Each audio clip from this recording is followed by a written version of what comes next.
Juste un mot des enseignants, Oui. ce qui vous concerne. Effectivement, Jean-Michel Blanquer a promis effectivement de faire un effort substantiel. Qu'a-t-il dit? Effectivement, il s'est engagé à garantir un niveau de retraite des enseignants de même niveau que les cadres de catégorie A. Il dit que c'est une énorme avancée, c'est-à-dire qu'on va trouver un système effectivement pour que vous ne soyez pas pénalisés par le nouveau système.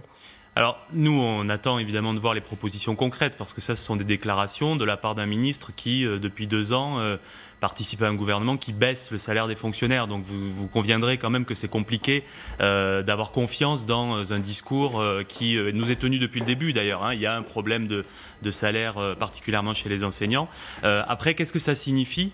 Catégorie A de la fonction publique, est-ce que ça signifie que les enseignants n'y perdraient pas dans le futur système par rapport à des catégories A qui elles-mêmes globalement auraient un niveau de pension qui diminuerait, auquel cas ça ne convient pas? Qu'est-ce que ça signifie précisément en termes de revalorisation salariale?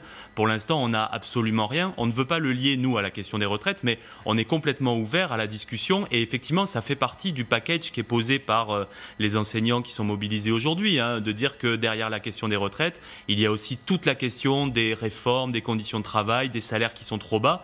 Et donc, si on ouvre des discussions honnêtement et sereinement sur la question des rémunérations, c'est quelque chose qui est de nature aussi à donner un peu d'air, effectivement, et à tenir compte de la mobilisation. Merci beaucoup, en tout cas. On comprend bien qu'à la FSU, vous êtes ouvert au dialogue, en tout cas, vous attendez les mots de Édouard Philippe, et vous êtes ouvert au dialogue pour essayer d'améliorer la situation. Depuis le début, et c'est pas contradictoire avec le fait de demander le retrait de la réforme. Si on peut aménager des choses et qu'elles soient moins pires que ce qui est prévu, on aura effectivement matière à discuter.